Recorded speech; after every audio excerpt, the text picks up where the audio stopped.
There are some seriously crazy Christmas stories. Let's go on a crazy adventure.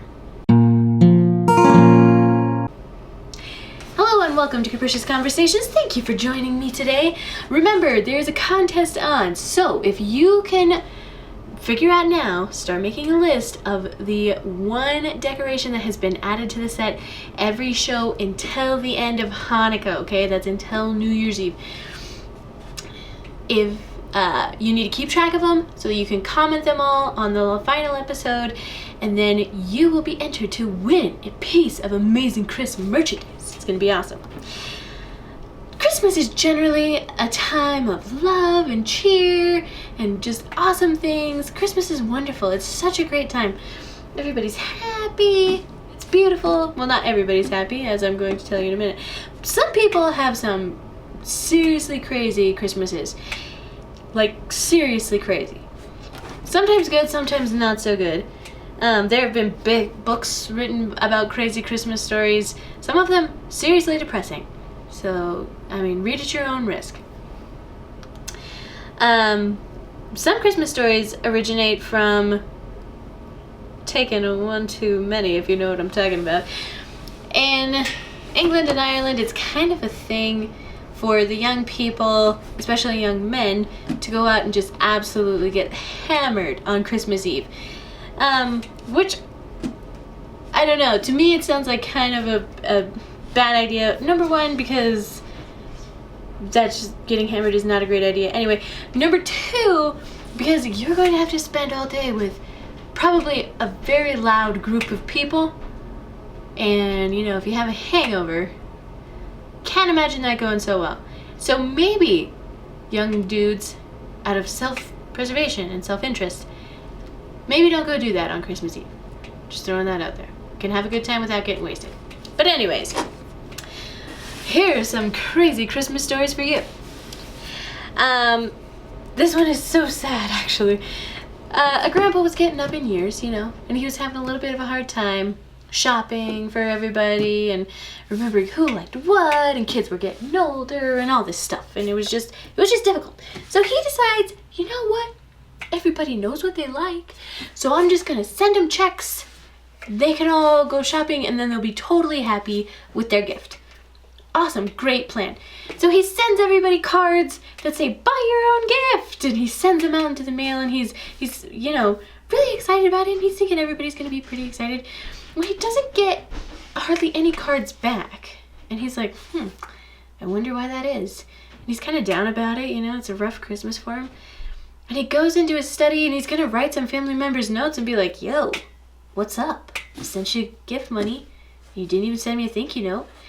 And as he goes into his study, he finds under a piece of paper all of the gift checks that he had intended to send. So everybody got a card that was supposed to be super duper happy, but all it said was, buy your own gift from Grandpa, with no check inside. So everybody thought Grandpa was like really grouchy about it. I imagine Grandpa probably sent them out and made it right and was like, whoa guys, I'm so sorry. But you know, if you ever do get a letter like that from your grandpa, you might want to think, have I done something to offend my grandpa? Also, if you're going to send a check in the mail, make sure you put the check in it. This dude was arrested, and it was Christmas Eve, but he still was put on trial. He was still in court on Christmas Eve, and I'm sure that the people weren't too happy to be there. But the judge was feeling fairly generous, so he asks the fella, and he's like, well, what are you charged with? Why are you in court on Christmas Eve? And the fella said, well, I was charged for doing my Christmas shopping too early. And the judge says, surely, there's no crime in that. And the man he's like, there's no crime in that. How early were you shopping? And the man said, well, before the store opened. You can't do your Christmas shopping before the store opens. That's called stealing.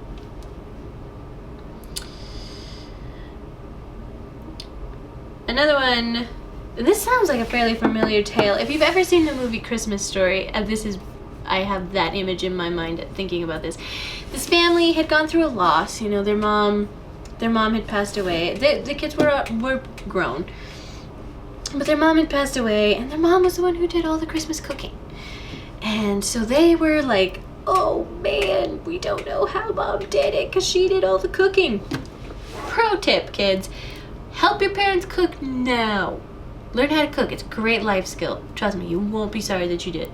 In fact, it will save you from, horribly burning toast or failing to make macaroni and cheese when you're on your own in college.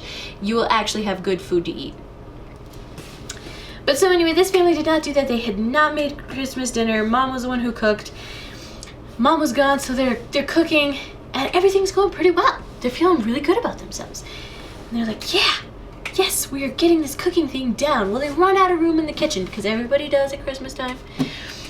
And so Grandpa has a great idea to put the turkey in the garage, and that way, they can finish their last minute preps, and they'll have room. The turkey will cool down a little bit so they can carve it. No big deal. So they put the turkey in the garage, and one of the uncles realizes, oh snap, I forgot the cornstarch for the gravy, and has to run out. Well, he opens the garage door and lets in the dog.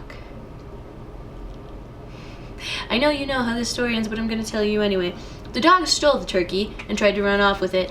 Grandpa chases after the turkey-stealing dog and wrestles it away from the turkey-stealing dog and brings it back in proudly and sets it on the table for Christmas dinner. Unsurprisingly, not too many people partook of the turkey that year. It was mostly ham. Everybody thought the ham was good.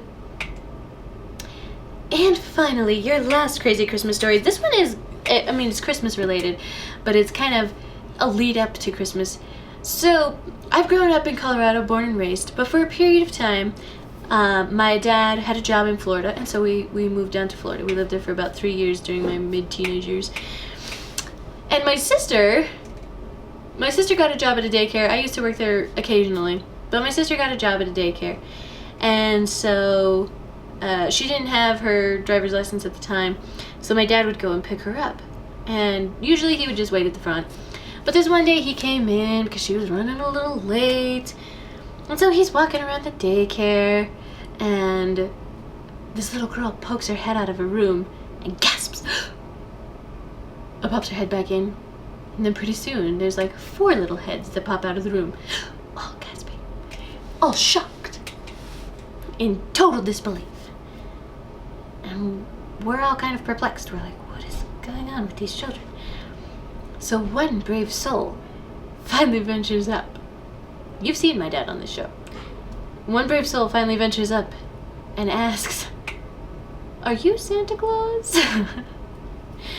To which my dad appropriately replies, yes I am.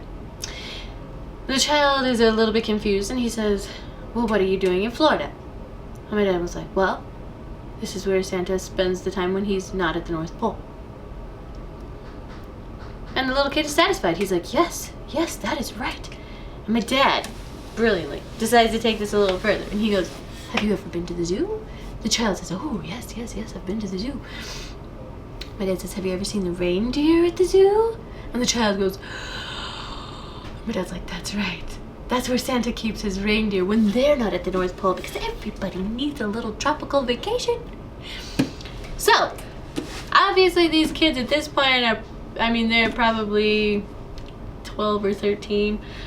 But for a period of time, there was an entire daycare in Florida that was convinced that my dad was Santa Claus. And so every time he came in, he would be like, I know if you've been being bad or good. And he would call them out by name and, mention things that they had done good or bad, because, of course, we had insider information. So they were completely convinced that he was Santa Claus. That is not the only instance in which kids have been convinced that my dad is Santa Claus. This has happened so many times. And funny enough, he's always wanted to, but has never had the opportunity to actually go and be Santa, like at a mall or something like that. But we have our own personal Santa. And his favorite movie is Santa Claus is Coming to Town, which is the origin story of Santa Claus. Maybe it's his story. If you have any crazy Christmas stories, leave me a comment down below. I would love to hear them. I read all of your comments, just so you know, so please keep posting them.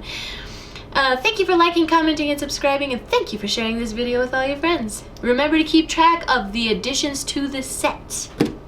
Let's go on and adventure.